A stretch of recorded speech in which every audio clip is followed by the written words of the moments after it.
ഭഗവാനെ യാനി ജാന്യാനി മുകുന്ദസ്യ മഹാത്മന. ഭഗവാന്റെ എന്തെങ്കിലും കഥകൾ ഇനി ഉണ്ടെങ്കിൽ വിസ്തരിക്കൂ, ഞാൻ കേൾക്കാനായി ആഗ്രഹിച്ചിരിക്കുകയാണ്. കാരണം ഭഗവാന്റെ കഥ കേൾക്കുക, അതാണ് ഏറ്റവും പ്രധാനം. ഭഗവാന്റെ കഥ കേൾക്കുമ്പോഴാണ് ചെവി എന്താവുന്നത്, ചെവിയാവുന്നത്. ഭഗവാന്റെ കഥ കേൾക്കുമ്പോഴേ ചെവിയാവും. ഭഗവാന്റെ സ്വരൂപം അല്ലെങ്കിൽ സജ്ജനങ്ങളെ കാണുമ്പോഴാണ് കണ്ണ് കണ്ണായി മാറുന്നത്. അല്ലെങ്കിൽ എന്തേയുള്ളൂ, മയിൽപ്പീലിൻ്റെ കണ്ണുപോലെയുള്ളൂ എന്നാണ് ഭഗവത് തന്നെ പറയുന്നുണ്ട്. പരിഹായ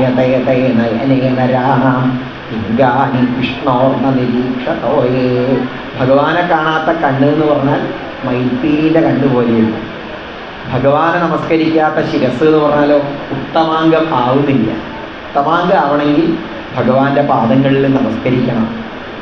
പറയുന്നില്ലേ ഒരു കവി, കണ്ണനെ കാണാത്ത കണ്ണെന്തിനാ കണ്ണാ ചോദിക്കുന്നില്ല. കണ്ണനെ കാണാത്ത കണ്ണുകൊണ്ടൊരു കാര്യമില്ല. കണ്ണനെ കാണാച്ചാൽ എന്താണ്? ഭഗവാനെ കണ്ടുണ്ടോ എല്ലാവരും? ഭഗവാനെ കണ്ടവരൊന്ന് കൈ വെക്കൂ.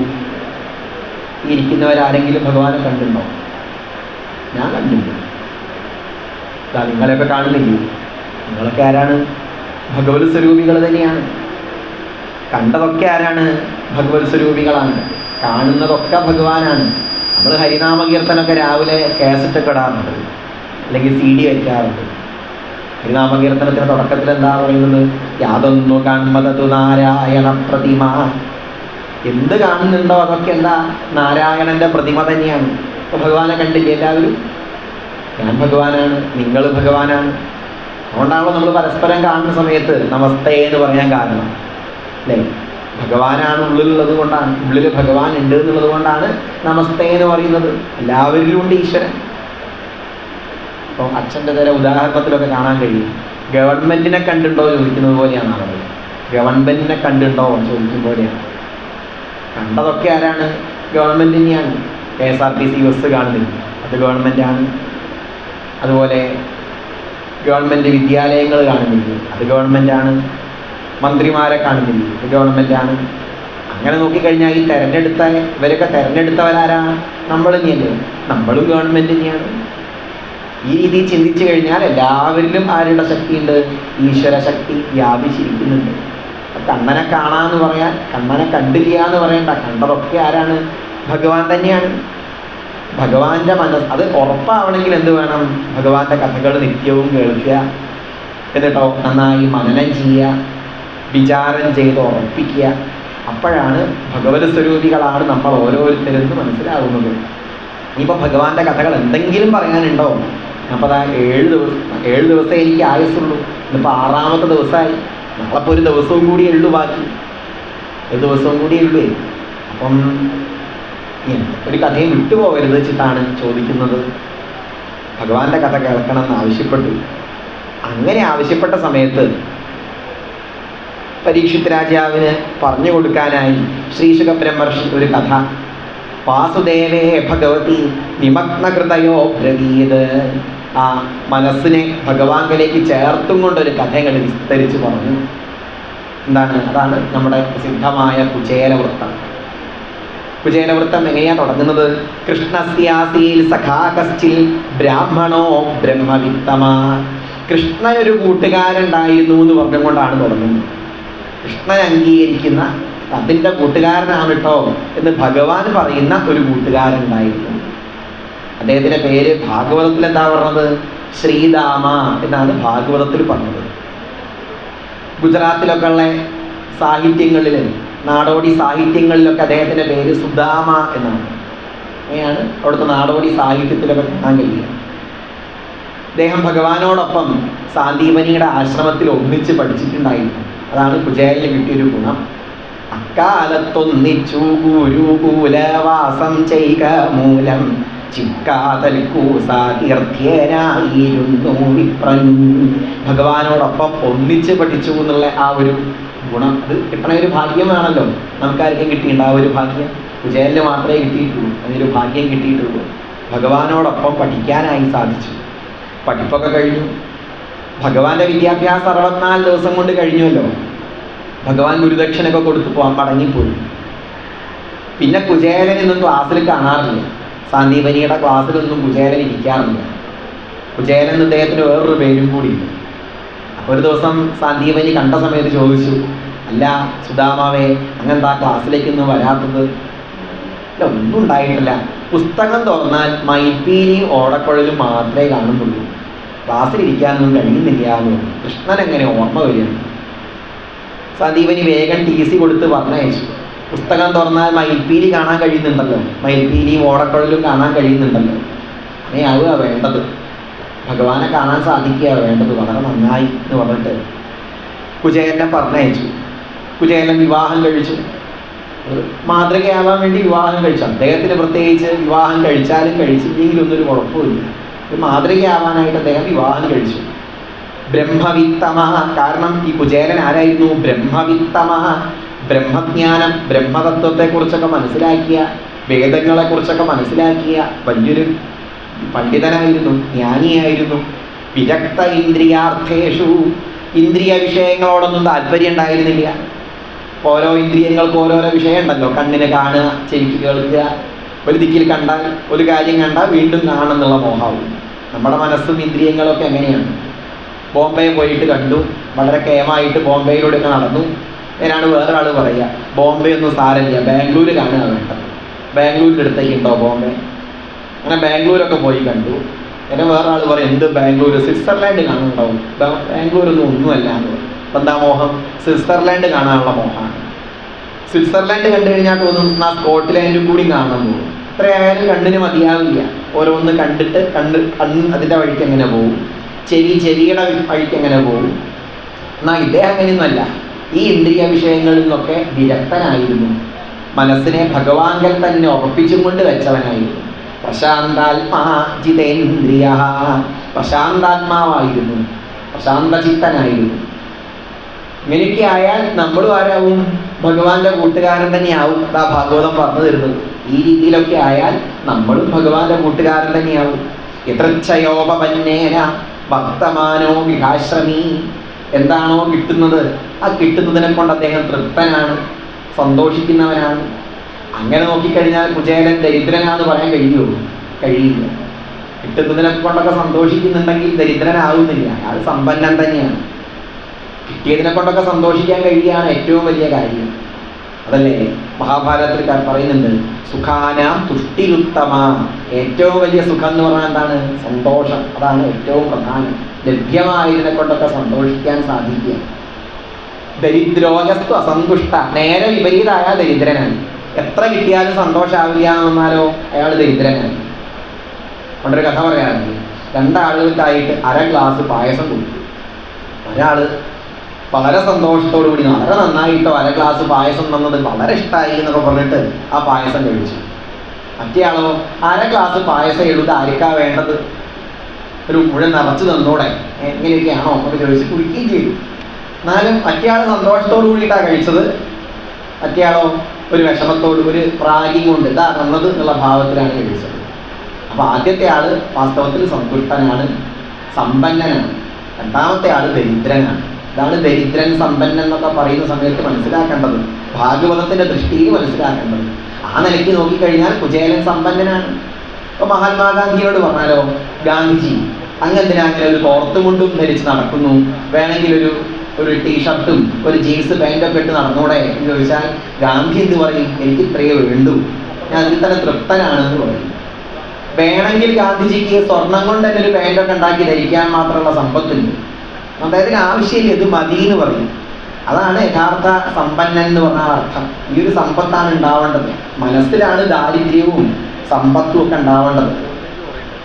ഇങ്ങനെ യാദൃശ്ചികമായി കിട്ടുന്നതിനെ കൊണ്ടൊക്കെ സന്തോഷിക്കുന്നവനായിരുന്നു. തസ്യ ഭാര്യ കുചൈലസ്യ, അദ്ദേഹത്തിന്റെ പത്നിയും അങ്ങനെ തന്നെയാണ്. സുശീല എന്നാണ് ഭാര്യയുടെ പേര് എന്ന് പറയാറുണ്ട്. ഗുജറാത്തിയിലെ നാടോടി സാഹിത്യത്തിലത് കാണാം. സുശീല എന്നാണ് കുചേലന്റെ ഭാര്യയുടെ പേര് എന്ന് പറയാറുണ്ട്. അവരും അങ്ങനെ തന്നെയായിരുന്നു. പക്ഷെ കുറച്ചു കാലം കഴിഞ്ഞു, ഈ ഭക്ഷണമൊന്നും കഴിക്കാത്തത് കൊണ്ടാണെന്ന് അറിയില്ല, ഭർത്താവിന് കുറച്ച് വെള്ളം കൊടുക്കാൻ പോലും കഴിയാത്തൊരവസ്ഥയിലേക്ക് എത്തി. പക്ഷെ വെള്ളം കൊടുക്കാൻ പോലും ഉള്ള ശക്തി ഇല്ലാതെയായി. നേരം ഭാര്യ പറഞ്ഞു, അങ്ങേക്കിന്നാൽ ആ ദ്വാരകയിൽ നിന്ന് പോയിക്കൂടെ?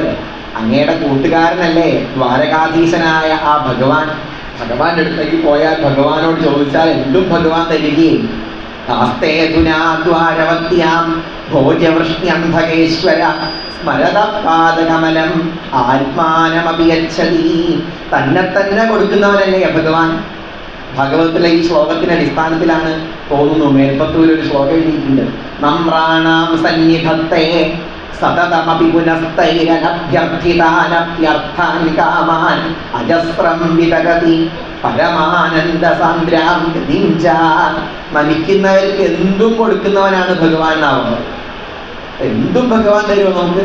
അങ്ങനെയല്ല, നമ്മുടെ യോഗ്യതയ്ക്ക് അനുസരിച്ച് നമുക്കുള്ള കഴിവ് ഭഗവാൻ അറിയാം. നമുക്ക് എന്തൊക്കെ യോഗ്യതകളുണ്ട് എന്നൊക്കെ ഭഗവാന് നന്നായിട്ട് അറിയാം.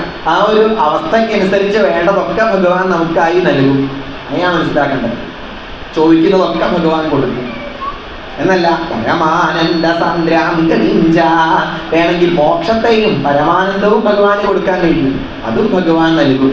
അങ്ങനെയുള്ള ആ ഭഗവാൻ എടുത്ത് പോയിട്ട് എന്തെങ്കിലും ഒന്ന് ചോദിച്ചൂടെ? ഇവിടെയാണ് ഒന്നുമില്ല, എന്ത് തന്നാലും സന്തോഷമായിട്ട് നമുക്ക് സ്വീകരിക്കാം. ഇത് കേട്ട ബ്രാഹ്മണൻ എന്താ പറയുക? കുചേരൻ എന്താ പറയുക? അനന്തരം ബ്രാഹ്മണനേവമൂചേ ധനന്തരം ദേവമനന്തരൂപൻ ധനന്തരും ദേവനനന്തരൂപൻ അനർത്ഥമൂലം ധനമെന്നു കൽപ്പിച്ചെനിക്കതിങ്കൽ കുതിയില്ല ബാലേ. കുചേരൻ പറയുന്നതാണ്, എനിക്ക് ധനത്തിനോടൊന്നും വലിയ താല്പര്യമില്ല എന്ന് പറയും. എന്താ കാരണം വെച്ചാൽ തനിക്കു ശത്രുക്കള സംഖ്യമുണ്ടാം മനക്കുരുന്നിൽ ഭയമേറ്റമുണ്ടാം. ധനികന്മാർക്ക് ശത്രുക്കൾ കൂടുതലുണ്ടാവും. ഇനി അങ്ങനെയുള്ള ഒരു ഭയം കൊണ്ട് വല്ല കുചേരൻ ധനം വേണ്ട ശേഷിച്ചു. കാരണം ഒരു ഗൃഹസ്ഥനായ സമ്പത്തൊക്കെ ഉണ്ടാവണമെന്നാണ് നമ്മുടെ ഗ്രന്ഥങ്ങളിലൊക്കെ പറയുക.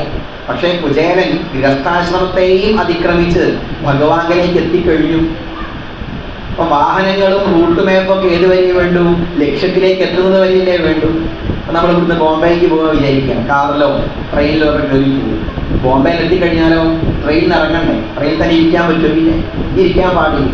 അപ്പൊ ഭഗവാനിലേക്ക് എത്തുന്നത് വലിയ ധർമാചരണം വേണ്ടു. ഭഗവാനിലേക്ക് എത്തി ഭഗവാൻ സ്വരൂപത്തിൽ ലയിച്ചു കഴിഞ്ഞാൽ, സമാധിയിലേക്ക് എത്തിക്കഴിഞ്ഞാൽ പിന്നെ ധർമ്മത്തിന്റെ വിഷയം വരുന്നില്ല. ധർമ്മമൊക്കെ അതിക്രമിച്ചു കഴിഞ്ഞു. ധർമ്മത്തെയും അതുപോലെ എല്ലാ അവസ്ഥയെയും അതിക്രമിച്ചവർക്ക് ഇതൊന്നും ബാധകല്ല. ഉദാഹരണം പറയുന്ന രാമകൃഷ്ണ പരമഹംസർ, അദ്ദേഹം ഗൃഹസ്ഥൻ തന്നെയായിരുന്നു. പക്ഷേ എപ്പോഴും ഭഗവാൻ അനുഭവിച്ചുകൊണ്ടിരിക്കുന്ന യോഗിയാണ്. ആ അവസ്ഥയിലേക്ക് എത്തിയതൊന്നും പ്രസക്തല്ല. ഇങ്ങനെ ഭാര്യ പല പ്രാവശ്യം പറയും, എന്നാലും ഭഗവാൻ എന്ന് കണ്ടൂടെ, ഭഗവാൻ എടുത്തു പോയിട്ട് എന്തെങ്കിലും കൊണ്ടുവന്നൂടെ. ഞാൻ പല പ്രാവശ്യം പറഞ്ഞ സമയത്ത് കുചേരൻ പറഞ്ഞു, ഞാൻ നാളെ പോവാൻ. ഒന്നും വാങ്ങാനായിട്ടോ ചോദിക്കാനായിട്ടോ എന്നല്ല ഞാൻ പോകുന്നത്. ഭഗവാനെ കണ്ടിട്ട് കുറേ കാലമായി. അവിടെ ചെന്ന് കഴിഞ്ഞാൽ ഭഗവാനെ കാണാൻ കഴിയല്ലോ, അതൊരു സന്തോഷമുള്ള കാര്യമാണ്. എന്നാകിലോ ഞാനഥ ചെന്നു പോരാം, തന്നാകിലോ ഞാനഥ കൊണ്ടുപോരാം. എന്തെങ്കിലും തരികയാണെങ്കിൽ ഞാൻ കൊണ്ടുവരാം. നന്ദാത്മജൻ തന്റെ മുഖാരവിന്ദം മന്ദസ്മിതാത്രം പദ കണ്ടുപോരാം.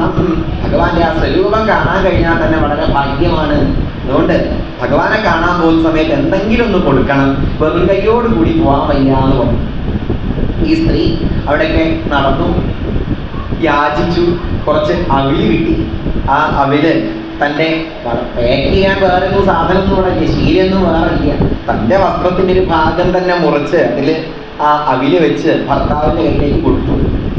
ഭഗവാനോട് പറയണേ, ഞാൻ തന്നതാണെന്ന് പ്രത്യേകിച്ച് പറയണേ എന്ന് പറഞ്ഞിട്ട് കുചേരൻ്റെ കയ്യിലേക്ക് കൊടുത്തു. കുചേരൻ ഭഗവാന്റെ നാമൊക്കെ ജപിച്ചും കൊണ്ട് അങ്ങനെ പുറപ്പെട്ടു. അടുത്തന്നെ ആ ദ്വാരക്ക് അധികം ദൂരമൊന്നുമില്ല. ഭഗവാന്റെ നാമൊക്കെ ജപിച്ചും കൊണ്ട് അങ്ങനെ നടന്നങ്ങനെ പോവുകയാണ്. ഭഗവാൻ ദ്വാരകയിലുണ്ട്. ഭഗവാൻ അറിയാം കുചേരൻ പുറപ്പെട്ടിട്ടുണ്ട് എന്നറിയാം. ഭഗവാൻ അന്ന് അങ്ങോട്ടും പോയി. ഭഗവാന്റെ സഭ ഉണ്ടല്ലോ സുധർമ്മയിലേക്കൊന്നും പോയില്ല. രുക്മിണി ചോദിച്ചു, അതല്ല കൃഷ്ണ അന്ന് പോകുന്നില്ലേ സുധർമ്മയിലേക്ക്? ഞാൻ പോകുന്നില്ല രുക്മിണി, ചെറിയൊരു പ്രയാസമുണ്ട്, ചെറിയൊരു പനി പോലെയൊക്കെ ഉണ്ട് എന്ന് പറഞ്ഞു. ഭഗവാൻ പോയതന്നെ. ഭഗവാൻ അവിടെ നിൽക്കാതെ അങ്ങനെ നടന്നുകൊണ്ടിരിക്കുകയാണ്. ഭഗവാൻ അറിയാം ഇയാൾ വരുന്നറിയാം.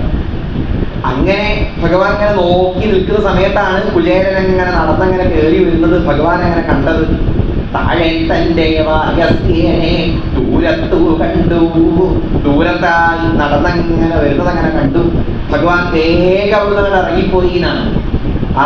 അവിടെ വെച്ച് ജനങ്ങളൊക്കെ നോക്കി നിൽക്കെ കുചേരൻ ഇങ്ങനെ ആലിംഗനം ചെയ്തു. ഊട്ടി അങ്ങോട്ട് കൊണ്ടുപോയി. എത്ര കാലമായി ശ്രീരാമാവയെ കണ്ടിട്ട്. അങ്ങയെക്കുറിച്ച് എല്ലാവരോടും ഞാൻ ചോദിക്കാറുണ്ട്, എല്ലാവരോടും ചോദിക്കാറുണ്ട്. ശ്രീരാമാവിനെ അറിയോ, ശ്രീരാമാവിനെ അറിയോ ചോദിക്കാറുണ്ട്. ആർക്കും ഈ പേരറിയില്ല. എല്ലാവർക്കും അറിയാം കുചേലൻ എന്നുള്ള പേരാണ്. ശ്രീരാമ എന്നുള്ള പേര് ആർക്കും അറിയില്ല. ഭഗവാൻ അറിയുന്ന പേര് ഈ ശ്രീരാമാവ് എന്നുള്ള പേര് അറിയിച്ചില്ല. അപ്പോഴേക്കും ലക്ഷ്മി ദേവി, രുക്മിണി ദേവി വന്നു. കുചേലന്റെ കാലങ്ങനെ കഴിച്ചു, വെള്ളം അങ്ങനെ ഒഴിച്ചു കൊടുത്തു. ഭഗവാൻ കാലങ്ങനെ കഴിച്ചു കൊടുത്തു. നമ്മളെ വീട്ടിലൊരാൾ വന്നാൽ അങ്ങനെയൊക്കെ വേണമെന്നാ പറയുക. ഭർത്താവ് കാല് കഴിക്കുക, ഭാര്യ വെള്ളം ഒഴിച്ചു കൊടുക്കുക, അങ്ങനെയൊക്കെ വേണമെന്നാ പറയുക. പഴയ കാലത്ത് അങ്ങനെയൊക്കെ ഇപ്പം അങ്ങനെയൊന്നുമല്ല. ചിലപ്പോൾ പൈപ്പ് ഉണ്ടാവും അവിടെ തന്നെ ഒരു സിംഹത്തിനെ പോലെ ഒരു നായ ഉണ്ടാവും. അവിടെ ആരും പോകാൻ കഴിയില്ല. അവിടെ വേണേ പോയി കാല് കഴുകണേ ഇല്ല വേണ്ട, എന്തായാലും കുഴപ്പമില്ല. ഇതിപ്പോൾ അങ്ങനെയായിട്ടുണ്ട്. അപ്പൊ ആരും വരാതിരിക്കാനായിട്ട് നായ ഇല്ലെങ്കിലും നായയെ സൂക്ഷിക്കുക എന്ന് എഴുതി വെക്കുന്നൊരു കാലം അങ്ങനെയും കൂടിയുണ്ട്. പുറത്ത് ഗേറ്റിന്റെ മുകളിൽ ഉണ്ടാവും നായയെ സൂക്ഷിക്കുക. അവിടെ നായൊന്നും ഉണ്ടാവില്ല, ആരാരും കയറി വരണ്ടാച്ചിട്ടാണ്. അങ്ങനത്തെ കാലമായിട്ട് ഇന്ന് വ്യത്യാസമുണ്ട്. ഏതായാലും ലക്ഷ്മി ദേവി അങ്ങനെ വെള്ളമൊഴിച്ചു കൊടുത്തു. പറയുന്നില്ലേ രാമപുരത്തുവാരൊരു പള്ളിപ്പാണികളെ കൊണ്ടു പാദം കഴുകിച്ചു പാരൻ കള്ളൊഴിച്ചു ഭഗവതി വെള്ളമൊഴിച്ചു. ദേവി വെള്ളമൊഴിച്ചു കൊടുത്തു, ഭഗവാൻ കാല് കഴിച്ചു. ഇങ്ങനെയൊരു സ്വീകരണം കിട്ടുന്ന കുചേലൻ സ്വപ്നത്തിൽ പോലും വിചാരിച്ചിട്ടില്ല. കുചേലൻ കഴിക്കലെന്താണ്, ഭഗവാൻ തന്നെ കണ്ടാൽ തന്നെ മറന്നു പോയിട്ടുണ്ടാവും, ഓർമ്മയുണ്ടാവില്ല, പരിചയപ്പെടുത്തി കൊടുക്കേണ്ടി വരും. പണ്ട് ഞാൻ പഠിച്ചിട്ടുണ്ടായിരുന്നു, അങ്ങയുടെ കൂടെ സുധാമാവിന്റെ കൂടെ ആ 4ാം ക്ലാസ് ബി സ്റ്റാൻഡേർഡ് ഉണ്ടായിരുന്നു. അങ്ങനെയൊക്കെ പരിചയപ്പെടുത്തി കൊടുക്കേണ്ടി വരും എന്നാണ് വിചാരിച്ചത്. ഇതങ്ങനെയൊന്നും വേണ്ടി വന്നില്ല. ഭഗവാൻ നല്ല ഓർമ്മ ഉണ്ട്. ഇതുപോലെ കഥ പണ്ടും ഉണ്ടായിരുന്നു, ഭഗവാന്റെ കാലത്ത് തന്നെ ഉണ്ടായിരുന്നു. ആരാണ്?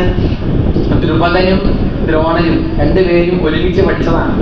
ദ്രുപദൻ പറഞ്ഞു ദ്രോണരോട്, എന്ത് കുട്ടു വന്നാലും എൻ്റെ അടുത്തേക്ക് വന്നാൽ മതി, ഞാൻ രാജാവാണ്, പാഞ്ചാലത്തിലെ രാജാവാണ്, വേണ്ടതൊക്കെ തരാം, പകുതി രാജ്യം തന്നെ തരാമെന്ന് പറഞ്ഞു. ഇത് വിചാരിച്ച് ഒരു ദിവസം ദ്രോണാചാര്യന്റെ ദ്രുപദനെ കാണാനായി പോയി. അവിടെ ചെന്നപ്പോൾ ദ്രോണനോട് ദ്രുപദൻ പറഞ്ഞു, നീ എൻ്റെ കൂടെ പഠിച്ചിട്ടോ, എനിക്ക് ഓർമ്മ കേട്ടോ, പകുതി രാജ്യം തരേ ഞാനോ? അങ്ങനെ പറയേ, അങ്ങനെയൊന്നും ഉണ്ടായില്ല. ഈ ഉണ്ടെങ്കിൽ തന്നെ കുട്ടിക്കാലത്ത് പലതും പറയും, അതൊക്കെ സത്യമാണ് വിചാരിക്കുന്ന താനാണ് ഏറ്റവും വലിയ കിട്ടി. അങ്ങനെ ഇറക്കി വിടുകയുണ്ടായത്. അതും ആ കാലത്തുണ്ടായ കാര്യമാണ്. ബ്രാഹ്മണൻ തന്നെയായിരുന്നു ദ്രോണാചാര്യരും. ബ്രാഹ്മണരോടൊരു പ്രത്യേക സിമ്പതി ഉള്ളത് കൊണ്ടാണോ ഭഗവാൻ അദ്ദേഹത്തെ സ്വീകരിച്ചത്, കുചേലനെ സ്വീകരിച്ചത്? അതൊന്നുമല്ല. ദ്രുപദന്റെ ബ്രാഹ്മണനായിട്ടും ദ്രോണാചാര്യരെ സ്വീകരിക്കാനത് ആലോചിച്ചു നോക്കൂ. അതൊന്നല്ല കാരണം. ഭഗവാന്റെ ആ ആതിഥ്യ മര്യാദ, ഭഗവാന്റെ ആ സാധാരണക്കാരോടുള്ള പ്രാധാന്യം, അവർക്ക് കൊടുക്കുന്ന ആ ഒരു പിന്തുണ, പിൻബലം, അതൊക്കെയാണ് കാണിച്ചു തരുന്നത്. അല്ലേ രാമപുരത്തുവാരന് പറഞ്ഞത്, പാരാതേ ചെന്നേറ്റു കുചേലനെ ദീനദയാ പാരവശ്യമേവം മറ്റോ ഈശ്വരനുണ്ടോ. ദീനദയാ പാരവശ്യം, ദീനന്മാരോടുള്ള ആ ദയാവായ്പ് ഭഗവാനെ പോലെ വരെ ആർക്കാവുന്നത്, കൃഷ്ണനെ പോലെ വരെ ആർക്കാവുന്നത്? വേണമെങ്കിൽ ഇറക്കി വിടാമായിരുന്നു കുചേലനെ. വടക്കേ വാതിലൊക്കെ തുറന്ന് ഒരു 2 രൂപയൊക്കെ കൊടുത്ത് ചായ വേണമെന്നൊക്കെ ചോദിച്ച് ചായയൊക്കെ കൊടുത്ത് വിടാമായിരുന്നു. അങ്ങനെയൊന്നുമല്ല ഭഗവാൻ സ്വീകരിച്ചത്. വളരെ ഭംഗിയായി താല്പര്യത്തോടുകൂടി സ്വീകരിച്ചു, അങ്ങോട്ട് കൂട്ടിക്കൊണ്ടുവന്നു. ഇടശ്ശേരി ഒരു കവിതയിൽ പറഞ്ഞു, ഒരു പരമദരിദ്രനായ സാധുവായൊരു വ്യക്തി, അദ്ദേഹം തൻ്റെ മകളെ വലിയ സമ്പന്നനായ ഒരാൾക്ക് കല്യാണം കഴിച്ചു കൊടുത്തു. അങ്ങനെ മകളെ കാണാനായി ആ മകളുടെ വീട്ടിലേക്ക്, കല്യാണം കഴിച്ച് കൊടുത്ത വീട്ടിലേക്ക് ഇദ്ദേഹം വയസ്സായ സമയത്ത് കയറി വരികയാണ്. കയറി വന്ന സമയത്തോ അവിടെ കുറെ ആൾക്കാർ ഇരിക്കുന്നുണ്ട്, അവർ വർത്തമാനമൊക്കെ പറയുന്നുണ്ട്. ഈ സമയത്താണ് ഈ വയസ്സായ ഈ അച്ഛനെ അവർ കാണുന്നത്. കണ്ട സമയത്തോ ഒന്നും മിണ്ടുന്നില്ല, മകളും ഒന്നും പറയുന്നില്ല, അച്ഛനതാണെന്നും പറയുന്നില്ല, മരുമകനും ഒന്നും മിണ്ടുന്നില്ല. അവസാനം അദ്ദേഹം പറഞ്ഞു എന്നാണ്, ഈ വന്ന ആള് പറഞ്ഞു എന്നാണ്, വഴി തെറ്റുന്നു വയസ്സാകുമ്പോൾ അങ്ങേ വീട്ടിൽ ചെല്ലേണ്ടതാണ് ഞാൻ അവിടേക്ക് വഴി തെറ്റി വന്നു പോയതാണ്, അങ്ങേ വീട്ടിൽ ചെല്ലേണ്ടതാണ് ഞാൻ, അപ്പുറത്തെ വീട്ടിലേക്ക് പോകേണ്ടതായിരുന്നു. ഇങ്ങനെയൊക്കെ പറഞ്ഞ് അദ്ദേഹം നടന്നു പോയി എന്നാണ്. ഇതാണ് ഈ കാലത്തുള്ള അവസ്ഥ. ഈ സന്ദർഭത്തിലാണ് ഭഗവാന്റെ ഒരു മഹിമ ആലോചിക്കേണ്ടത്. ഭഗവാൻ കുചേലനെ പോലെ അല്ല ഭഗവാന്റെ അവസ്ഥ. സമ്പത്ത് ഭഗവാൻ എത്രയോ കൂടുതലാണ്, അധികം ജനങ്ങൾ കൂടെ ഉണ്ട്, രാജകുമാരനാണ്, ദ്വാരകാധീശനാണ്, എല്ലാ നിലയ്ക്കും വളരെ വ്യത്യാസമുണ്ട്. എന്നിട്ട് പോലും ഭഗവാൻ ചെയ്തു ആ കുചേലനെ വേണ്ടതുപോലെ സ്വീകരിച്ചു എന്ന് പറയാൻ. ഊട്ടി അങ്ങനെ കൊണ്ടുപോയി ലക്ഷ്മി തൽപ്പത്തിന്മേലിരുത്തി. ഭഗവാൻ രുക്മിണി ദേവി ഇരിക്കുന്ന ആ തൽപ്പത്തിൽ കുചേലനെ കൊണ്ടുപോയിട്ട് അങ്ങോട്ട് ഇരുത്തി. ഭഗവാൻ സുധർമ്മയിലേക്ക് പോയിട്ടില്ലല്ലോ. അപ്പം ജനങ്ങളൊക്കെ ഭഗവാൻ അന്വേഷിച്ച് ഇങ്ങോട്ട് വരികയാണ്. ആരാ അവിടെ വന്നത്? ഏതോ ഒരു വലിയൊരാൾ വന്നിട്ടുണ്ട്, ഏതോ ഒരു വലിയൊരു VIP വന്നിട്ടുണ്ട്. അതുകൊണ്ടാണ് കൃഷ്ണൻ സുധർമ്മയിലേക്ക് വരാത്തത്. എന്നാൽ അയാളെ കാണണമല്ലോ. ആൾക്കാരൊക്കെ അങ്ങോട്ട് വന്നു. ചിലർ പറയുന്നുണ്ട് കൃഷ്ണന് പണ്ടൊരു വലിയേട്ടുണ്ടായിരുന്നു, കുട്ടിക്കാലത്ത് തന്നെ ചാടിപ്പോയതാണ്, ഇപ്പോഴാണ് തിരിച്ചു വന്നത്, അതിന്റെ സന്തോഷത്തിലാണ് ഭഗവാൻ വരാനത്. ഇങ്ങനെ പലരും പറയുന്നുണ്ട്. കുചേലനെ ചെന്നങ്ങനെ ആൾക്കാർ കാണുകയാണ്. കണ്ട സമയത്ത് അയ്യോ ഇതാണോ, ഇയാളെ കണ്ടിട്ടാണോ കൃഷ്ണൻ ഇത്ര താല്പര്യത്തോടു കൂടിയിട്ട് ഇവിടെ ഇരിക്കുന്നത്? കുചൈലം മലിനം ക്ഷാമം ദ്വിജം ധമനി സന്തതം. വളരെ മുഷിന്റെ മുണ്ട് ധരിച്ചുകൊണ്ട് മലിനം ക്ഷാമം ദ്വിജം ധമനി സന്തതം. ഞരമ്പ് മാത്രമേ ഉള്ളൂ. ഇങ്ങനത്തെ ഒരാളെ കണ്ടിട്ടാണോ ഭഗവാൻ താല്പര്യത്തോടു കൂടിയിട്ട് ഇരിക്കുന്നത്? എന്താണോ അയാൾ ചെയ്ത പുണ്യം? കൃഷ്ണൻ എന്ന് പറയുന്നത് വെളുത്ത വാവ് പോലെ ഉണ്ട്, ഇയാൾ പറഞ്ഞ കറുത്ത വാവ് പോലെ. എത്ര വ്യത്യാസം! കിമനേന കൃതം പുണ്യം അവധൂതേന ഭിക്ഷുണ ശ്രിയാഹീനേന ലോകേസ്മിൻ ഗരിഹിതേനാധമേന ച. ഇയാൾ എന്തൊരു എന്ത് പുണ്യമാണ് ഇദ്ദേഹം ചെയ്തത്, ഈ അവധൂതൻ ചെയ്തത്. അങ്ങനെ ജനങ്ങളൊക്കെ പറയാണ്. അപ്പം വന്നയാള് തന്റെ കൂട്ടുകാരനാണെന്ന് പരിചയപ്പെടുത്തി കൊടുക്കണമല്ലോ. ഭഗവാൻ കുചേലന്റെ അടുത്തേക്ക് അങ്ങനെ ഇരുന്നു, കൈയൊക്കെ തൊട്ടും കൊണ്ട് കരവു ഗൃഹ്യ പരസ്പരം കൈയൊക്കെ പിടിച്ചും കൊണ്ട് സംസാരിച്ചു. ഭഗവാൻ ചോദിച്ചത് എന്താണ്? അങ്ങ് സന്തോഷമായിട്ട് തന്നെയല്ലേ ജീവിക്കുന്നത്? ഗുരുകുലത്തിൽ നിന്ന് പോയതിനു ശേഷം വിവാഹമൊക്കെ കഴിച്ചില്ലേ? ഗൃഹസ്ഥനായും കൊണ്ടല്ലേ ജീവിക്കുന്നത്? അങ്ങേ പോലുള്ള യോഗ്യന്മാർക്ക് ഒന്നും വേണമെന്നില്ല, ആഗ്രഹങ്ങളൊന്നുമില്ല. എന്നാൽ പോലും ലോകസംഗ്രഹമേവാർത്ഥം സംവശ്യൽ കർത്തുപരിഹസി. ലോകത്തിന് മാതൃകയാവാൻ വേണ്ടി കർമ്മങ്ങൾ ചെയ്യുന്നു. കർമ്മം ചെയ്യേണ്ട കാര്യമൊന്നുമില്ല, ജീവൻ മുക്തന്മാരാണ്. എന്നാലും ജീവൻ മുക്തന്മാരും എന്ത് ചെയ്യും? സമൂഹത്തിന് മാതൃകയാവാൻ വേണ്ടി സൽക്കർമ്മങ്ങളൊക്കെ ചെയ്യും. വിവാഹം കഴിയുക, സന്താനങ്ങളെ വളർത്തിക്കൊണ്ടുവരിക, അവരെ പഠിപ്പിച്ചു വിടുക, എല്ലാ കർമ്മങ്ങളും ചെയ്യും. അതൊക്കെ എന്തിനു വേണ്ടി? ലോകത്തിനൊരു മാതൃകയാവാൻ. അവർക്ക് പ്രത്യേകിച്ച് മോഹങ്ങളൊന്നുമില്ല. ആത്മാരാമന്മാരാണ്.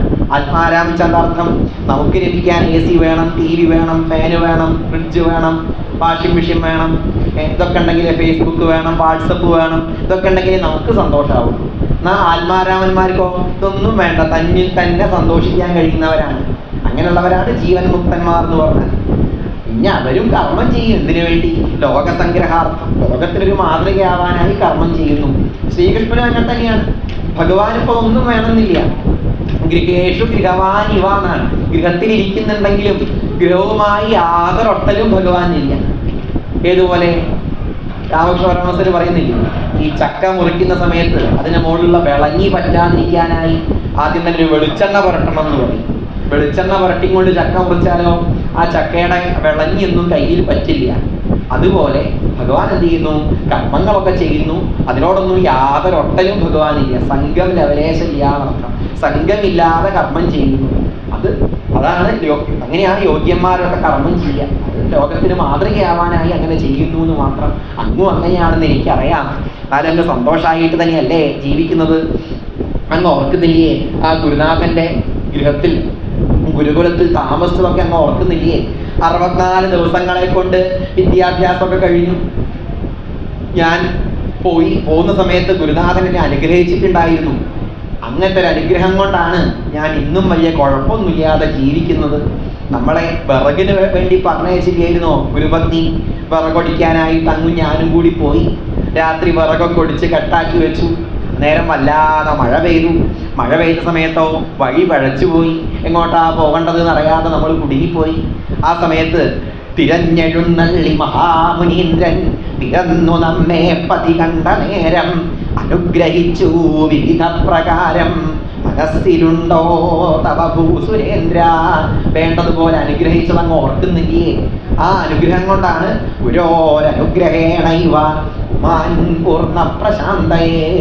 ഏതൊരാളും ഗുരുനാഥന്റെ അനുഗ്രഹം കൊണ്ടാണ് ആ ശാന്തിയിലേക്ക്, പൂർണ്ണതയിലേക്ക് എത്തിച്ചേരുന്നത് എന്നൊക്കെ ഇങ്ങോട്ട് പറഞ്ഞു ഭഗവാൻ. ഇത് കേട്ടു കുചേരൻ ഇതുവരെ ഒന്നും മിണ്ടാതെ തല താഴ്ത്തിക്കൊണ്ട് ഇങ്ങനെ ഇരിക്കുക. ഭഗവാൻ ഇങ്ങനെ സംസാരിക്കുകയാണ്. ഭഗവാൻ അവസാനം ഒന്ന് നിർത്തിയ സമയത്ത് കുചേലൻ പറഞ്ഞു, കൃഷ്ണ അങ്ങേക്ക് എന്തിനാ ഗുരുനാഥൻ്റെ അടുത്ത് പോകുന്നു? ഗുരുകുലവാസമൊക്കെ ചെയ്യുന്നു. ഇതിനൊന്നും ആവശ്യം അങ്ങേക്കില്ല. വാസോത്യന്ത വിടംബനം, ഇതൊക്കെ അങ്ങയുടെ ഒരു നാടകം മാത്രമാണ്. മനുഷ്യനായി ഭൂമിയിൽ ജനിച്ചാൽ ഏത് സ്കൂളാണ് പഠിച്ചത്, ആരാ ഗുരുനാഥൻ, ആരാ അച്ഛൻ, ആരാ അമ്മ എന്നൊക്കെ ചോദിക്കുമല്ലോ. SSLC ബുക്കിലൊക്കെ എഴുതണ്ടേ, അമ്മയുടെ പേര് അച്ഛൻ്റെ പേരൊക്കെ എഴുതണ്ടേ? അതിന് വേണ്ടി അങ്ങ് ഗുരുകുലത്തിൽ പോയി എന്നല്ലാതെ അങ്ങേക്ക് ഇതിനൊന്നും ആവശ്യമില്ല. ഒരു സർട്ടിഫിക്കറ്റിന് വേണ്ടി മാത്രം. അങ്ങാണ് വാസ്തവത്തിൽ എല്ലാ അറിവും, അങ്ങാണ് ഏറ്റവും വലിയ ഗുരുവും. ആ അധ്യായം അങ്ങോട്ട് കഴിഞ്ഞു. ഭഗവാൻ ഒന്നും കൂടി കുചേലൻ്റെ അടുത്തേക്ക് ഇരുന്നു. ഭഗവാൻ ചോദിച്ചു, എന്തെങ്കിലും കൊണ്ടുവന്നിട്ടുണ്ടോ അങ്ങ്? എന്ത് തന്നാലും വളരെ സന്തോഷാണ്. അണ്വപ്യുപാകൃതം ഭക്തൈ പ്രേംണാ ഭൂരിയേവമേ ഭവേൽ. ഒരു അണു തന്നാൽ പോലും, വളരെ കുറച്ചേ തന്നുള്ളൂ വെച്ചാൽ ഞാൻ സന്തോഷിക്കും. പ്രേംണാ ഭൂരിയേണ, സന്തോഷത്തോടു കൂടി തരണം, ഭക്തിയോടുകൂടി നൽകണം എന്ന് മാത്രമേ ഉള്ളൂ. ഭൂര്യപ്യഭക്തോപകൃതം നമേ ദോഷായ കൽപ്പതേ. ഭക്തി ഇല്ലാത്ത ഒരാളാണെങ്കിലോ കുറെ അധികം തന്നാലും സന്തോഷിക്കൂല.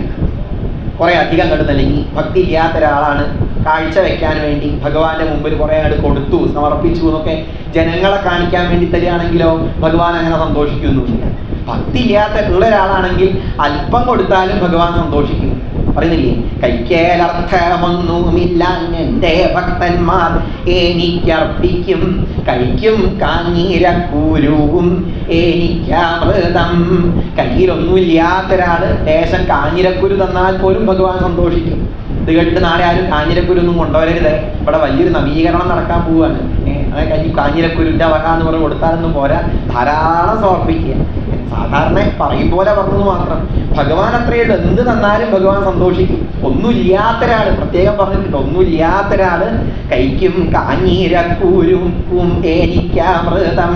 കയ്യിലൊന്നുമില്ലാത്ത ഒരാൾ എന്ത് കൊടുത്താലും ഭഗവാൻ സന്തോഷിക്കും. പത്രം പുഷ്പം ഫലം തോയം യോമേ ഭക്തിയാ പ്രയച്ഛതി. ഭാഗവത ധർമ്മത്തിന്റെ മർമ്മമാണ് ഇവിടെ പറഞ്ഞത്.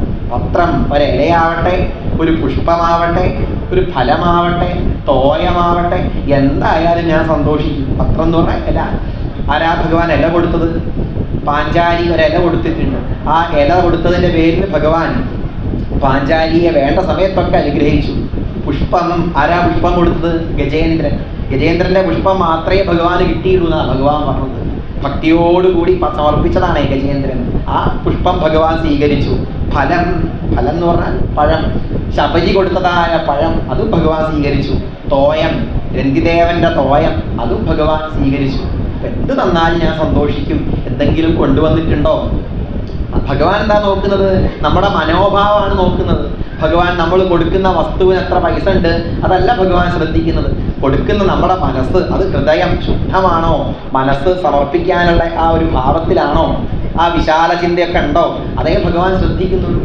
ആ ഭക്തി ഉണ്ടെങ്കിൽ, ഭക്തി എന്ന് പറഞ്ഞാൽ എല്ലാവരിലും ഈശ്വരനെ കാണുന്ന ഭാവം, ഈശ്വരനെ പോലെ തന്നെ സമൂഹത്തെ മുഴുവൻ കാണുന്ന ആ ചിന്ത, അതാണ് ഭക്തി എന്ന് പറഞ്ഞാൽ. ആ ഭക്തി ഉണ്ടെങ്കിൽ ഏതൊരാളുടെ ആരാധനയെയും ആര് സ്വീകരിക്കും? ഭഗവാൻ സ്വീകരിക്കും.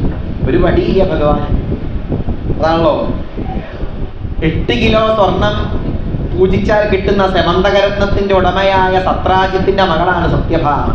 സത്യഭാമ ഭഗവാനെ വെച്ചിട്ട് തുലാഭാരം നടത്താൻ വേണ്ടി തീരുമാനിച്ചു. സത്യഭാമയ്ക്ക് ദിവസേന 8 കിലോ സ്വർണം കിട്ടും.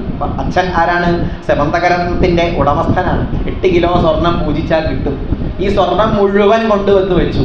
എന്നിട്ടും ഭഗവാൻ ഇരിക്കുന്ന തട്ട് താണും കൊണ്ട് തന്നെ ഇരിക്കുകയാണ്. ഒന്നും ചെയ്യാൻ കഴിയുന്നില്ല. അവസാനം രുക്മിണി എന്ത് ചെയ്തു എന്നാണ്?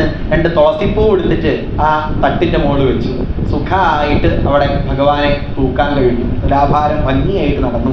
കാരണം സത്യഭാമയ്ക്ക് ഒരു വിചാരമുണ്ട്, ഞാൻ വലിയ സമ്പന്നന്റെ മകളാണ്, 8 കിലോ സ്വർണം എനിക്ക് കിട്ടാനുണ്ട്, ദിവസവും കിട്ടും. ആ വിചാരത്തോട് കൂടിയിട്ടാണ് ഭഗവാനെ തൂക്കിയത്. സാധിക്കുമോ? ഇങ്ങനൊന്നും സാധിക്കില്ല. എന്നാൽ അനന്യമായ ഭക്തി ആർക്കുണ്ടായിരുന്നു? രുക്മിണിക്കുണ്ടായിരുന്നു. ഒരു തുളസിപ്പൂ അവിടെ വെച്ചിട്ടേ സുഖമായിട്ട് ആ തുലാഭാരം തൂങ്ങി കിട്ടി. അതാണ് മനസ്സിലാക്കേണ്ടത്. ഭഗവാൻ ഭക്തി മാത്രമാണ് നോക്കുന്നത്. ഇത്യുക്തോ വിദ്വിജസ്തസ്മൈ വ്രീഡിത പദയേ ശ്രിയ പൃഥുക പ്രസൃതിം രാജൻ നപ്രായച്ഛത വാങ്മുഖ. ഇങ്ങനെയൊക്കെ ഭഗവാൻ പറഞ്ഞിട്ടും കുചേലൻ ഈ അഗ്രിക്കിഴി കൊടുക്കുന്നില്ല. കുചേലൻ ഇത് കൊടുക്കാൻ തോന്നുന്നില്ല. എന്താ ചെയ്യാ? അവസാനം ഭഗവാൻ അറിയാം ഇദ്ദേഹത്തിനിപ്പം ഈ സമ്പത്തൊന്നും വേണമെന്നില്ല എന്ന് നന്നായിട്ട് അറിയാം. കാരണം അദ്ദേഹത്തിന്റെ വരവെന്തിനു വേണ്ടിയിട്ടാണ്? ഭഗവാനെ കാണണം, തന്നെ കാണണം എന്നുള്ള വിചാരം മാത്രമേ ഉള്ളൂ. സർവഭൂതാത്മദൃക് സാക്ഷാൽ തസ്യാഗമന കാരണം വിജ്ഞായ ചിന്തയന്നായം ശ്രീകാമോ മാ ഭജൽ പുരാ. അദ്ദേഹം ഒരിക്കലും സമ്പത്തിന് വേണ്ടിയിട്ടല്ല തന്നെ ഭജിച്ചത്. ഭഗവാന് നന്നായിട്ടറിയാം. എന്നാലും അദ്ദേഹത്തിന്റെ ഭാര്യയ്ക്ക് സുശീലയ്ക്ക് ഒരു ആഗ്രഹം ഉണ്ടല്ലോ, അത് സാധിപ്പിച്ചു കൊടുക്കണം എന്ന് വിചാരിച്ച് ആ അവിൽക്കിഴി ഭഗവാൻ അങ്ങനെ കണ്ടു. അത് തട്ടിങ്ങോട്ട് എടുത്തു ഭഗവാൻ. എന്നിട്ട് ആ അവിൽക്കിഴി അങ്ങോട്ട് ആ കെട്ടങ്ങട്ട് അഴിച്ചു. സ്വയം ജഹാരാക്കിമിതമിതി പൃഥുക തണ്ടുലാൻ. ഇതെന്താ ചോദിച്ചിട്ട് ആ അവിൽക്കിഴി അങ്ങോട്ട് അഴിച്ചു ഭഗവാൻ. അവിലങ്ങനെ കണ്ടു. ഭഗവാൻ പറഞ്ഞു, വളരെ വളരെ വളരെ സന്തോഷായില്ല സുധാമാവേ. എന്നന്വേതതുപനീതമ്മേ പരമപ്രീണനം സഖേ തർപ്പയൻ യംഗമാം വിശ്വം ഏതേ പൃഥുക തണ്ടുല. ലോകം മുഴുവൻ തന്നാൽ പോലും എനിക്ക് ഇത്ര സന്തോഷാവില്ല, അത്രയധികം സന്തോഷായി എന്ന് പറയാൻ. ഈ നിൽക്കുന്നതൊക്കെ എൻ്റെ ഭാര്യമാരാണ്. ഇവരോടൊന്ന് അവിലിടിച്ചു തരാൻ പറഞ്ഞാലോ അവർക്ക് വയ്യ. നേരെ നടുവേദന, മുട്ടുവേദന, തേയ്മാനം, ഇങ്ങനെ ഓരോരോ കുഴപ്പങ്ങളാണ്. നേരെ കുറച്ച് ഓരോരോ പുസ്തകമൊക്കെ നോക്കി ഓരോ പലഹാരങ്ങൾ ഉണ്ടാക്കാനൊന്നും ഒരു പ്രയാസമില്ല. ഞാൻ പണ്ട് ആ യശോദാമ്മേനെടുത്തുനിന്ന് യശോദാമ്മ അവിൽക്ക് ഇടിച്ചു തന്നതാണ്. പിന്നെ ദേ വരെ അവില് കിട്ടിയിട്ടില്ല, അവിലിടിച്ചു തന്നതാണ്, ദേ വരെ അവില് കിട്ടിയിട്ടില്ല എന്ന് പറഞ്ഞിട്ട് ആസ്വദിച്ച് സന്തോഷത്തോടുകൂടി ഭഗവാൻ ആ അവിലങ്ങട് കഴിച്ചു. രണ്ടാമതും ഭഗവാൻ അവിലങ്ങട് എടുത്തു. രണ്ടാമത് എടുക്കാനായി പുറപ്പെട്ട സമയത്ത് ഈ തിരക്കിൻ്റെ ഇടയിൽ കൂടെ രുക്മിണി ദേവി ഓടിങ്ങോട്ട് വന്നു. ഭഗവാന്റെ കൈ ഇങ്ങോട്ട് പിടിച്ചു വെച്ചു. ഭഗവാനെ എടുക്കരുത്, കാരണം ഞാൻ സമ്പത്തൊക്കെ ആർക്ക് കൊടുത്തു? കുചേലന് കൊടുത്തു കഴിഞ്ഞു. എൻ്റെ കയ്യിൽ സമ്പത്തൊന്നുമില്ല. ഈ അങ്ങ് കുചേലൻ്റെ വീടിൻ്റെ മുറ്റടിച്ച് വരച്ചാൽ ഞാനും അടിച്ചു വരാണ്ടാവും. ആ വിഷമൊന്നും എനിക്കില്ല. എന്നാലും കയ്യിലൊന്നുമില്ല, മുഴുവൻ കൊടുത്തു കഴിഞ്ഞു. ഒക്കെ അക്കൗണ്ടിലുള്ളതൊക്കെ പിൻവലിച്ചു, ഒക്കെ കൊടുത്തു കഴിഞ്ഞു എന്ന് പറഞ്ഞു. അപ്പൊ പിന്നെ ഭഗവാൻ എടുത്തില്ല. ഭഗവാൻ തൊട്ടപ്പോഴേക്കും ആ അവിലൊക്കെ അങ്ങോട്ട് വർദ്ധിച്ചു. അത് അവിടെ ഉള്ളവർക്കൊക്കെ അങ്ങോട്ട് വിതരണം ചെയ്തു. കുചേലനും വളരെ സന്തോഷമായി. അന്ന് രാത്രി ഭഗവാനോട് കഥയും തമാശയൊക്കെ പറഞ്ഞുകൊണ്ട് ഭുക്ത്വാ പീത്വാ സുഖം മേനെ ആത്മാനം സ്വർഗതം യഥാ. സ്വർഗത്തിലൊക്കെ താൻ എത്തിയാലേ അത്ര സന്തോഷമായി കുചേലൻ. അവിടെ എങ്ങനെ നടന്നു. ആ രാത്രി ദ്വാരകയിൽ എങ്ങനെ താമസിച്ചു. പിറ്റേ ദിവസം രാവിലെയായി. ഭഗവാൻ പറഞ്ഞു, വളരെ സന്തോഷമായി അങ്ങ് വന്നത്. അങ്ങ് ഇന്ന് പോകുന്നുണ്ടോ അതോ കുറച്ച് ദിവസം കഴിഞ്ഞിട്ടാണോ പോകുന്നത്? കുചേലൻ പറഞ്ഞു, ഞാൻ ഇന്ന് തന്നെ പോവുകയാണ്, ഇപ്പം തന്നെ പോവുകയാണ്. അങ്ങയെ കണ്ടതിൽ വളരെയധികം സന്തോഷം. ഇതിലും വലിയൊരു അമ്പലം വേറെ ഇല്ലല്ലോ, ദ്വാരകയെ പോലെ ഒരു അമ്പലം വേറെ ഇല്ല. അങ്ങയെ ഒന്ന് നമസ്കരിക്കണം എന്നൊരാഗ്രഹം ഉണ്ട് എന്ന് പറഞ്ഞു. ഭഗവാൻ പറഞ്ഞു, നമസ്കരിക്കുകയൊക്കെ ചെയ്യാം. അതിന് മുമ്പ് ഒരു കാര്യം എനിക്ക് അങ്ങയോട് പറയാനുണ്ട്, അങ്ങ് ശ്രദ്ധിച്ച് കേൾക്കണം. എന്താ പറയാനുള്ളത്?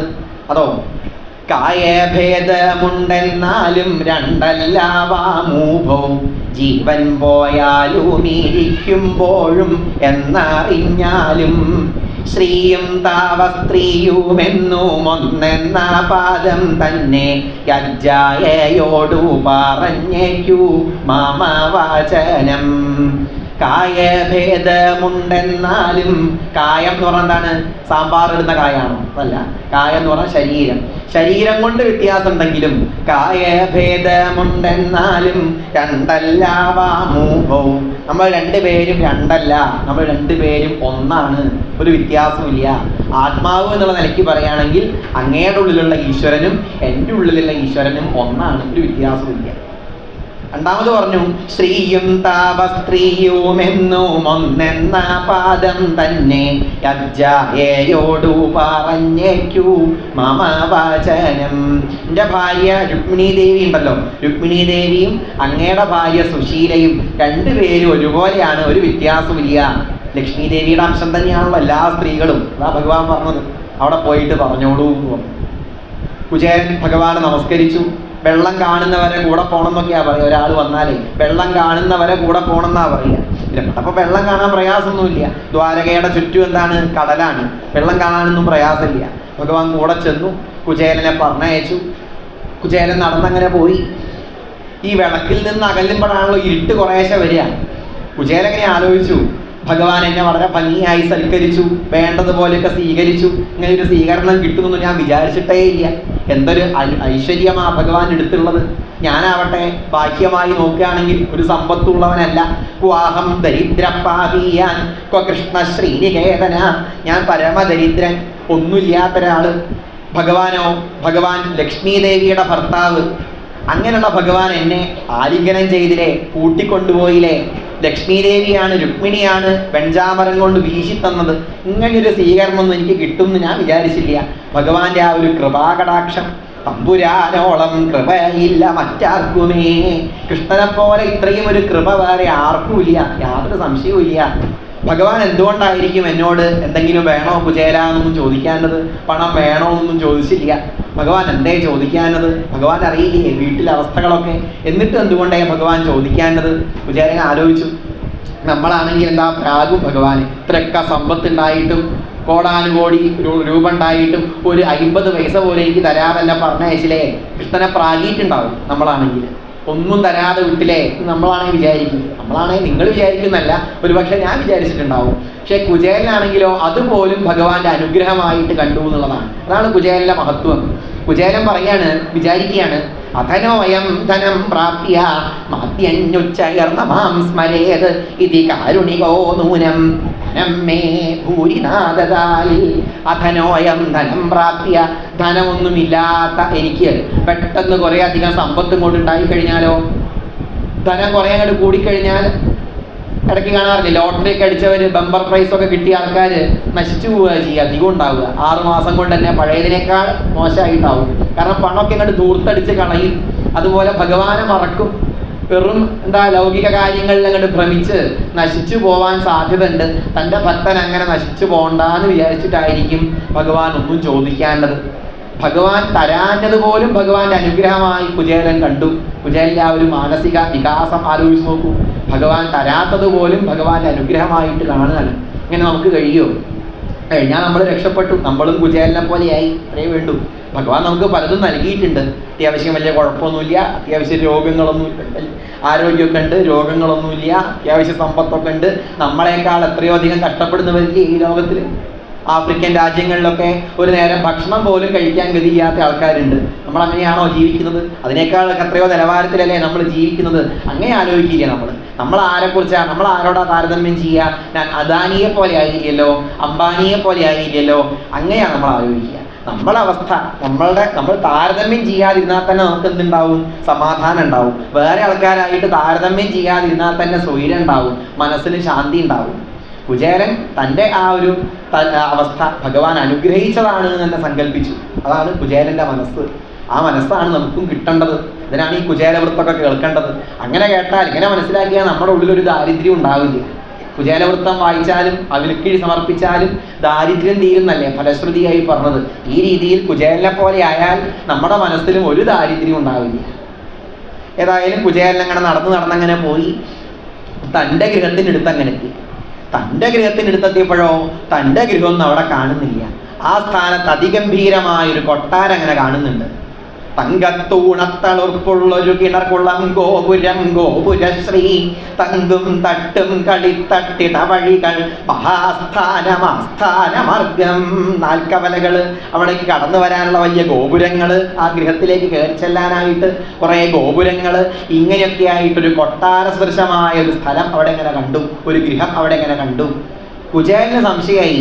ഞാൻ ഭഗവാനെ മനോരാജ്യം വിചാരിച്ച് ദ്വാരകയിൽ തന്നെ എത്തിയോ?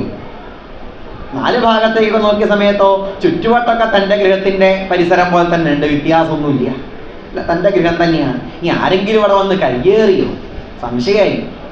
പോകുമ്പോൾ ഒരു ഓല വീട് അവിടെ ഉണ്ടായിരുന്നത്, ആ സ്ഥാനത്താണ് വലിയൊരു കൊട്ടാരം അങ്ങനെ കാണുന്നത്. എന്താ അങ്ങനെ വരാൻ കാരണം? കുചേലന് സംശയമായി. കുറച്ച് കഴിഞ്ഞ സമയത്തോ ആ ഗൃഹത്തിൽ നിന്നൊരു സ്ത്രീ ഇങ്ങനെ ഇറങ്ങി വരുന്നുണ്ട്. അടുത്തേക്ക് ഇങ്ങനെ എത്തുന്നുണ്ട്. കുചേലൻ ആലോചിച്ചു, ഇത് ആരാത്? നല്ല പരിചയമുള്ളൊരു മുഖം. അടുത്തെത്തിയ സമയത്ത് തൻ്റെ ഭാര്യ തന്നെയാണ്. ഇതെന്താ അങ്ങനെ? അഹന്ത കൃഷ്ണ മമ ഭാര്യതാനോ ഗേഹത്തിൽ നിന്നാശുമുദാ വരുന്നു കിമിന്ദ്രജാലം പദ മോഹമോ. ഇതെന്തോ മായാജാലങ്ങാനാണോ? ഇവിടുന്ന് പോകുന്ന സമയത്ത് ദാരിദ്ര്യത്തിലായിരുന്നു. നല്ലൊരു വസ്ത്രം പോലും ഇല്ല, നല്ലൊരു ധരിക്കാൻ പറ്റുന്ന നല്ലൊരു യോഗ്യമായ ഒരു സാരി പോലും ഇല്ല. ഒരു ദാരിദ്ര്യത്തിൽ മുഷിഞ്ഞൊരു വസ്ത്രം ധരിച്ചുകൊണ്ടാണ്. ഇപ്പൊ ഒന്നും പറയണ്ട, കസവിൽ അങ്ങോട്ട് കുളിച്ചിട്ടുണ്ട്. സ്വർണത്തിലും രത്നത്തിലും അങ്ങോട്ട് കുളിച്ചിട്ടുണ്ട്, കസവിലും അങ്ങോട്ട് കുളിച്ചിട്ടുണ്ട്. അവര് വന്നു, കുചേലനെ കൂട്ടി അങ്ങോട്ട് കൊണ്ടുപോയി. കുചേലൻ ചോദിച്ചു, എന്താ ഉണ്ടായത് ചോദിച്ചു. അങ്ങനെ ഞാൻ ദ്വാരകയിലേക്ക് പറഞ്ഞയച്ചല്ലോ. ദ്വാരകയിലേക്ക് പറഞ്ഞയച്ചു. കുറച്ച് കഴിഞ്ഞു, ഞാൻ ഇവിടെ അങ്ങനെ ഇരിക്കുന്ന സമയത്ത് ആനയുടെ മുകളിൽ കയറി ഒരു സ്ത്രീ ഇങ്ങോട്ട് വന്നു. കയ്യിലൊരു താമരപ്പൂവൊക്കെ പിടിച്ചുകൊണ്ടൊരു സ്ത്രീ ഇങ്ങോട്ട് വന്നു. എന്നിട്ട് എന്നോട് ചോദിച്ചു, നീ നിന്റെ ഭർത്താവിനെ ദ്വാരകയിലേക്ക് പറഞ്ഞയച്ചില്ലേ, എന്നോട് പറഞ്ഞാൽ പോലെ കാര്യങ്ങളൊക്കെ ചെയ്തു തരില്ലേ എന്ന് ചോദിച്ചു. അതോടുകൂടി ഞാൻ ഉറങ്ങിപ്പോയി, ഒന്ന് മോഹാലസ്യപ്പെട്ട് വീണു. പിന്നെ കണ്ണു തുറന്നു നോക്കിയപ്പോഴോ ഇങ്ങനെയൊക്കെയാ കണ്ടത് എന്ന് പറഞ്ഞു. ഈ വന്നതാരാ? ലക്ഷ്മി ദേവിനെയാ വന്നത്. കുചേലൻ പറഞ്ഞു, ഈ സമ്പത്തിന്റെ മുകളിലൊന്നും അല്ലാതെ അഹങ്കരിക്കേണ്ട, ഇതാ കുചേലന്റെ മഹത്വം. ആദ്യം സമ്പത്തൊന്നും ഇല്ലാത്തപ്പോഴും കുചേലന് വലിയ കുഴപ്പമൊന്നും ഉണ്ടായിരുന്നില്ല. ഈ സമ്പത്തൊക്കെ കൂടി ധാരാളം വന്നപ്പോഴോ അപ്പോഴും കുചേലന് യാതൊരു പരിഭ്രമവും ഇല്ല. ഇവിടെയാണ് കുചേലന്റെ മഹത്വം മനസ്സിലാക്കേണ്ടത്. നമുക്കാണെങ്കിലോ കുറച്ച് മുക്കാലങ്ങൾ കൂടുതൽ വന്നു കഴിഞ്ഞാൽ നമ്മൾ ആരാവും? ഇന്നലെ വരെ കണ്ടവരോടൊന്നും മിണ്ടാണ്ടിയാവും. എന്നാൽ കുചേലൻ അങ്ങനെയല്ല. ആ സമയത്തും ഭാര്യനോട് പറഞ്ഞു, ഇതൊക്കെ ഭഗവാന്റെ അനുഗ്രഹമാണ് എന്ന് മനസ്സിലാക്കിക്കോളൂ. ഭഗവാൻ ഒന്നും പറയുക പോലും ചെയ്തിട്ടില്ല. നന്വബ്രുവാണോ ദിശതേ സമക്ഷം യാജിഷ്ണവേ ഭൂര്യഭിഭൂരി ഭോജ പർജന്യവക്തൽ സ്വയമീശ്വരാണാം ദാശാരിഹകാണാം ഋഷഭസഖാമേ. ഒന്ന് പറയണ്ടേ? ഞാൻ തരുന്നുണ്ട് കേട്ടോ കുചേല, സമ്പത്തൊക്കെ തരുന്നുണ്ടേ, ഒരു കൊട്ടാരം നിർമ്മിച്ചു തരുന്നുണ്ടേ. ഒന്നും പറയാതെയാണ് ഭഗവാൻ മഴ പെയ്യുന്നത് പോലെ, നേരത്തെ കണ്ടില്ലേ മഴ പെയ്യും പോലെ സമ്പത്ത് അങ്ങോട്ട് വർഷിച്ചു കൊടുത്തത്. ഇങ്ങനെ ഒരു സ്വഹാബ്, ഒരു കൂട്ടുകാരൻ എനിക്കുള്ളത് പോലെ ഈ കൃഷ്ണനെ പോലൊരു കൂട്ടുകാരൻ വേറെ ആരാ ഉള്ളത്? ഭാര്യനോട് പറഞ്ഞു, ആ ഭഗവാനോടുള്ള ആ ഒരു ഭക്തി, ഭഗവാനോടുള്ള ആ ഒരു സ്നേഹം അതെല്ലാ കാലത്തും ഉണ്ടാവാൻ പ്രാർത്ഥിച്ചോളൂ. പടിഞ്ഞാറോട്ട് തിരിഞ്ഞ് നമസ്കരിച്ചോളൂ. രണ്ടുപേരും പടിഞ്ഞാറോട്ട് തിരിഞ്ഞും കൊണ്ട് അങ്ങോട്ട് നമസ്കരിച്ചു. എന്താ പറഞ്ഞത്? തസ്യൈവമേ സൗഹൃദ സഖ്യ മൈത്രീ ദക്ഷ്യം പുനർജന്മനി ജന്മനി സ്യാത് ഭാനുഭാവേന ഗുണാലയേന വിഷജ്ജതസ്തൽ പുരുഷ പ്രസംഗ. തസ്യൈവമേ സൗഹൃദ സഖ്യ മൈത്രീ, ആ ഭഗവാനോടുള്ള സൗഹൃദം, സഖ്യം, മൈത്രീഭാവം, ദാസ്യം പുനർജന്മനി ജന്മനി സ്യാത്.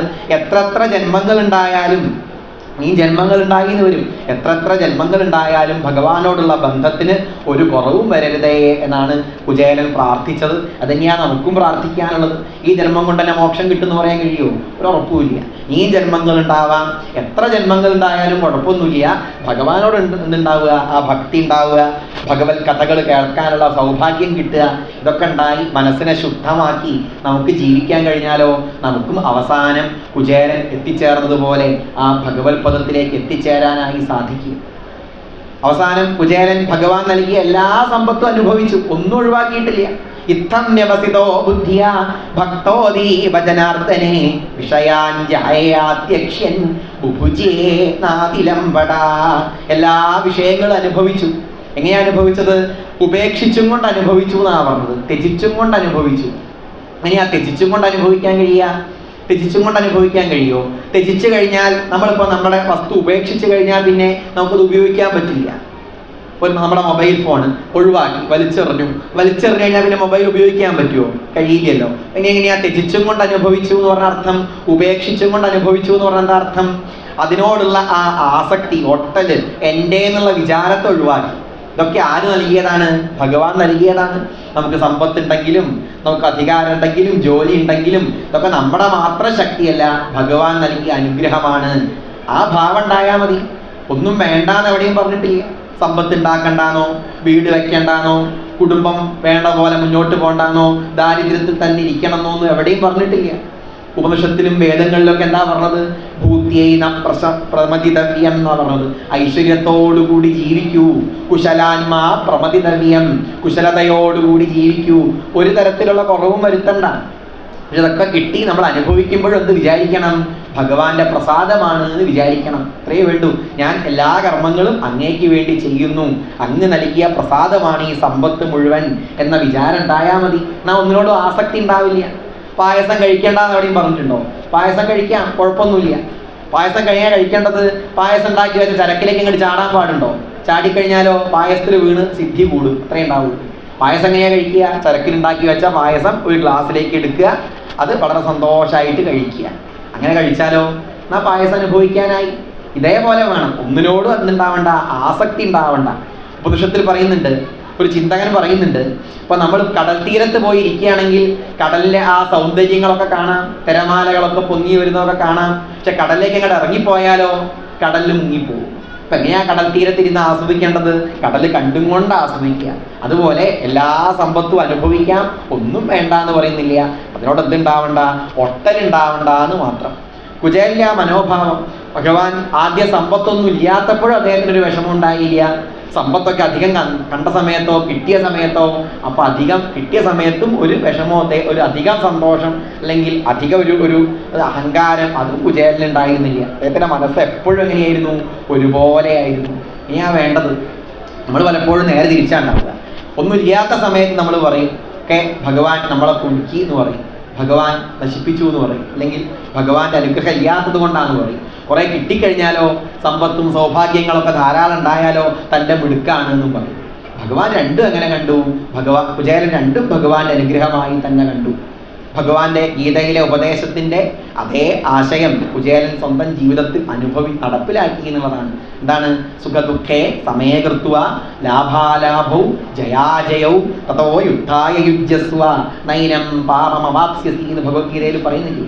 സുഖത്തെയും ദുഃഖത്തെയും ലാഭത്തെയും നഷ്ടത്തെയും വിജയത്തെയും പരാജയത്തെയും ഒരുപോലെ കണ്ട് ആരാണോ അവനവനിലേക്ക് വരുന്ന കർമ്മങ്ങൾ ഈശ്വര സമർപ്പണമായി ചെയ്യുന്നത് അവർക്ക് എല്ലാ തരത്തിലുള്ള ശ്രേയസ്സും ഉണ്ടാവും, അവർക്ക് മനസ്സ് ശുദ്ധമാവും. കർമ്മഫലത്തോട് ഒട്ടലില്ലാതെ കർമ്മം ചെയ്യുക വഴി അവസാനം മനസ്സിനെ ശുദ്ധീകരിച്ച് ഭഗവത് പദത്തിലേക്ക് എത്തിച്ചേരാനായി സാധിക്കും. ഇതിനെയാണ് കുചേലൻ പഠിപ്പിച്ചു തരുന്നത്. അവസാനം എന്താ പറഞ്ഞത്? ഈ കഥ ആരാണോ വായിക്കുന്നത്, ഏതൽ ബ്രഹ്മണ്യദേവസ്യ ശ്രുത്വാ ബ്രഹ്മണ്യതാം നര ലബ്ധഭാവോ ഭഗവതി കർമ്മബന്ധാത് വിമുച്യതേ. ആരാണോ ഈ ഭാഗം ശ്രദ്ധയോടുകൂടി കേൾക്കുന്നത് അവർക്ക് കർമ്മഫലത്തോടുള്ള ഒട്ടലില്ലാതെ, കർമ്മമാണ് ഞാൻ ചെയ്യുന്നു എനിക്കതിൻ്റെ ഫലം കിട്ടണം എന്നുള്ള വിചാരത്തിൽ കർമ്മം ചെയ്യുമ്പോഴാണ് കർമ്മം എന്തിന് കാരണമാവുന്നത്? നമ്മുടെ ബന്ധനത്തിന് കാരണമാവുന്നത്. ബന്ധനം എന്ന് പറഞ്ഞാൽ കർമ്മത്തിൻ്റെ ഫലം അനുഭവിക്കാൻ വേണ്ടി വീണ്ടും ജനിക്കുക, പിന്നെയും കർമ്മം ചെയ്യുക, പിന്നെ മരിക്കുക, ആ കർമ്മത്തിൻ്റെ ഫലം അനുഭവിക്കാനായി വീണ്ടും ജനിക്കുക. ഇതാണ് കർമ്മബന്ധനം, സംസാരബന്ധനം എന്നൊക്കെ പറയുന്നത്. ഈ സംസാരബന്ധനത്തിന് കാരണം ഞാൻ കർമ്മം ചെയ്യുന്നു, അതിൻ്റെ ഫലം എനിക്ക് കിട്ടണം എന്നുള്ള വിചാരം വരുമ്പോഴാണ്. കുചേലനെ പോലെ ആയാലോ ഭഗവാൻ നൽകി, ഞാൻ ഭഗവാൻ നൽകിയ അനുഗ്രഹങ്ങളെ പ്രസാദങ്ങളെ അനുഭവിക്കുന്നു, ഭഗവാൻ തന്നതുകൊണ്ട് ഞാൻ അനുഭവിക്കുന്നു, ഒക്കെ ഭഗവാന് സമർപ്പണമായി ചെയ്യുന്നു. ആ ഒരു വിചാരം ഭോഗത്തിനായി കൊണ്ടു കാക്ഷിക്കുകയും വേണ്ട, ഭോഗം വിധീകൃതം വർജിക്കുകയും വേണ്ട. രാമായണത്തിൽ പറയുന്നില്ലേ? ഭോഗത്തിനായി വല്ലാതെ ആഗ്രഹിക്കുകയും വേണ്ട. നമ്മുടെ കർമ്മം ഈശ്വര സമർപ്പണമായി നമ്മൾ കർമ്മം ചെയ്യുമ്പോൾ നമുക്ക് കിട്ടുന്ന ഐശ്വര്യങ്ങളൊന്നും അനുഭവിക്കാതിരിക്കുകയും വേണ്ട. ഒരാൾ പായസം കഴിക്കാൻ വിളിച്ചു, ഞാൻ കഴിക്കൊന്നുമില്ല, അങ്ങനെ വിചാരിക്കേണ്ട. ഒരാൾ തന്നാലോ കഴിക്കുകയും ചെയ്യാം, കഴിക്കില്ല എന്ന് കരുതണ്ട. എല്ലാം ഒരുപോലെ സുഖത്തെയും ദുഃഖത്തെയും സൗഭാഗ്യങ്ങളെയും ഈ നിർഭാഗ്യങ്ങളെയും ഒക്കെ ഒരുപോലെ കണ്ട് അവനവനിലേക്ക് വരുന്ന കർമ്മങ്ങൾ ഭഗവത് സമർപ്പണമായി ചെയ്യുന്ന ഒരു വ്യക്തിക്ക് അവസാനം ശ്രീദാമാവ് ഭഗവാനിലേക്ക് എത്തിയതുപോലെ നമുക്കും അങ്ങനെ ചെയ്യുന്ന വ്യക്തികൾക്കും ഭഗവത് സ്വരൂപത്തിലേക്ക് എത്തിച്ചേരാനായി സാധിക്കും എന്നാണ് ഈ കഥയുടെ താല്പര്യം. ഇതാണ് കുചേലവൃത്തം നമ്മെ പഠിപ്പിക്കുന്നത്. ഈ ഒരു കഥ വളരെ പ്രധാനപ്പെട്ട ഭാഗമാണ് എന്ന് പറഞ്ഞുകൊണ്ട് ഭക്തിയാണ് ഭഗവാൻ നോക്കുന്നത്, മറ്റൊന്നും നോക്കുന്നില്ല. ശ്ലോകത്തിൽ പറയുന്നില്ലേ? യാഥസ്യാചരണം ധ്രുവസ്യ ച വയോ വിദ്യാ ഗജേന്ദ്രസ്യ കാജാതിർവിദുരസ്യ യാദവപതേ ഉഗ്രസ്യ കിം പൗരുഷം കുബ്ജായ കമനീയ രൂപമധികം കിം തൽ സുധാം നോദനം. ഭഗവാൻ എന്നെ നോക്കിയിട്ടുള്ളൂ? സുധാമാവ് നൽകിയ ആ അവില്, അത് മനസ്സ് മാത്രമേ ഭഗവാൻ നോക്കിയിട്ടുള്ളൂ. ആ ഭക്തി ഉണ്ടോയെന്ന് മാത്രമേ ഭഗവാൻ ശ്രദ്ധിച്ചിട്ടുള്ളൂ. ആ ഭക്തി ഉള്ളവരിൽ ഭഗവാൻ പ്രസാദിക്കും എന്ന എല്ലാ അനുഗ്രഹങ്ങളും വാരിക്കോരി കൊടുക്കും എന്ന ആ ഒരു തത്വവും കൂടിയാണ് ഈ കഥ പറഞ്ഞു തരുന്നത്. അങ്ങനെയുള്ള കുചേലവൃത്തം ഭഗവാന്റെ പാദങ്ങളിലേക്കായി സമർപ്പിക്കുന്നു. ഒന്ന് രണ്ട് കാര്യങ്ങൾ